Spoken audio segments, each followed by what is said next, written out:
Hello दोस्तों, आज का हमारा टॉपिक है टाइप्स ऑफ वेल्डिंग पोजीशन।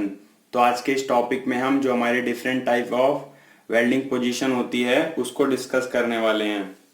तो फ्रेंड्स, जैसा कि हम जानते हैं वेल्डिंग एक प्रोसेस है जिसमें हम परमानेंटली किसी दो पार्ट को ज्वाइन करते हैं, ठीक है, उस वेल्डिंग जॉइंट्स की हेल्प से। तो इसमें हमारी कुछ पोजीशन होती है, आज हम उसको डिस्कस करने वाले हैं। सबसे पहले हमारी पोजीशन है फ्लैट पोजीशन। फ्लैट पोजीशन में क्या होता है, दो हमारी मेटल स्ट्रिप्स हैं उसको हम ज्वाइन कर रहे हैं।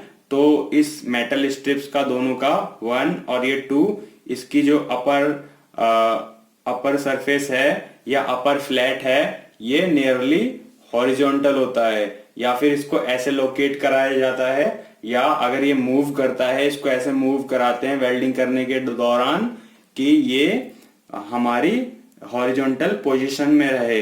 और ये जो हमारी फ्लैट पोजीशन है वेल्डिंग की, इसको हम डाउनवर्ड वेल्डिंग पोजीशन भी कहते हैं। क्यों? क्योंकि जो हम इसमें वेल्डिंग करते हुए आते हैं, इसमें जो भी हमारी बीड लगती है ऊपर से नीचे को लेके आते हैं, इसीलिए इसे हम डाउनवर्ड डायरेक्शन में वेल्डिंग करते हैं। तो इसे हम डाउनवर्ड पोजीशन भी कहते हैं या डाउनवर्ड पोजीशन वेल्डिंग भी कहते हैं, ठीक है। इसे हम डाउनवर्ड पोजीशन भी कहते हैं, ठीक है। अब सेकंड जो आती है हमारी, इसमें आती है हॉरिजॉन्टल पोजीशन। जो हमारी ये हॉरिजॉन्टल पोजीशन होती है ये हमारी दो टाइप की होती है।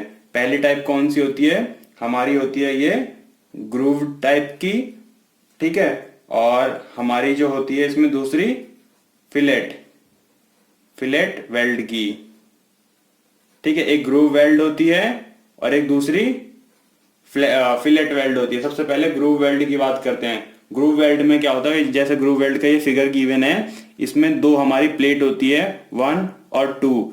इन दोनों का जो बाहर का हमारा सरफेस होता है वो फ्लैट होता है, ठीक है। और इन दोनों का हम एक को दूसरे के ऊपर हम रखते हैं ओवरलैप करके, और फिर उसको हम वेल्ड करते हैं। और इसकी जो वेल्डिंग की पोजीशन होती है हॉरिजॉन्टल होती है, ठीक है।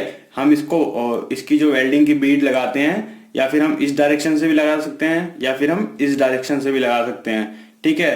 तो ये हमारी ग्रूव वेल्ड है। लेकिन जो हमारी इसमें दूसरी फिलेट वेल्ड आती है, इसमें क्या करते हैं इसमें हम एक प्लेट हमारी हॉरिजॉन्टल पे होती है और दूसरी इसके परपेंडिकुलर होती है। मींस कहने का मतलब है एक जो दो प्लेट्स होती हैं वो एक दूसरे के परपेंडिकुलर होती हैं, और फिर हम इस पे वेल्डिंग करते हैं। और वेल्डिंग जब करते हैं, हमारी जो वेल्डिंग बीड लगती है वो हॉरिजॉन्टल जो हमारा सरफेस होता है इसके ऊपर लगती जाती हैं, ठीक है।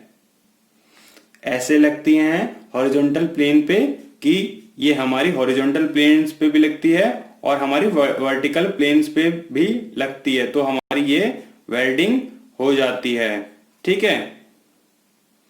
ऐसे लगती है वेल्डिंग बीड कि जो हमारी वेल्डिंग बीड का एक्सिस होता है वो हॉरिजॉन्टल होता है, लेकिन वो इंक्लाइंड रहता है हमारे वर्टिकल एक्सिस पे, ठीक है।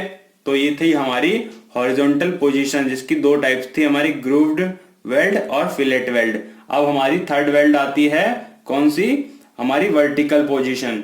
तो वर्टिकल पोजीशन में क्या करते हैं, हम दो प्लेट्स लेते हैं जिसे हमें वेल्ड करना है, उसको हम ऐसे इंक्लाइन करते हैं, या तो ये हमारी 90 डिग्री पे होगी या 45 डिग्री पे होगी। ऐसे इंक्लाइन करते हैं कि इसमें हम इसकी वेल्डिंग प्रोसेस कर सकें। तो इसमें जो हमारी बीड होती है वो ऊपर से नीचे तक लगती है, ताकि वो उसका फ्लो ढंग से हो और हमारी ये जो प्लेट्स है ये वेल्ड हो जाए, ठीक है। और जो इसमें वेल्डिंग बीड होती है वो तो या फिर वर्टिकल होती है, वर्टिकली लगती है, या फिर इंक्लाइंड होती है हमारी ये 45 डिग्री पे, ठीक है। 45 डिग्री पे इंक्लाइंड हो सकती है इन एक्सिस पे, ठीक है। तो ये थी हमारी वर्टिकल पोजीशन। अब आता है हमारा ओवरहेड पोजीशन। ये पोजीशन ऐसे होती है, कोई हमारी प्लेट है उसको ओवरहेड हमें उसकी वेल्डिंग करनी है, उसके लिए यूज होती है ये पोजीशन। और जो ये ओवरहेड पोजीशन होती है, इसमें जो हमारी वेल्डिंग होती है उसका एक्सिस और हमारी वेल्डिंग का जो फेस होता है वो हमारा हॉरिजॉन्टल रहता है अप्रोक्सीमेटली, ठीक है। और इस टाइप की जो वेल्डिंग होती है बहुत ज्यादा डिफिकल्ट होती है करनी, क्योंकि ये हमारे हेड के ऊपर होती है, तो हमें ये करने के लिए हाई स्किल्ड ऑपरेटर या वर्कर की जरूरत होती है।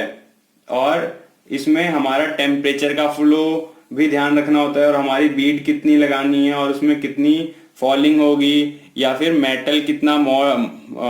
मेटल में कितनी हमारी मोल्टन होगा, या फिर कितना इसमें टेम्परेचर और कितनी हीट रिक्वायरमेंट होगी, सब कुछ ध्यान रखना होता है। इस वजह से हमारी ये ओवरहेडेड पोजीशन जो होती है वेल्डिंग की वो सबसे ज्यादा डिफिकल्ट होती है।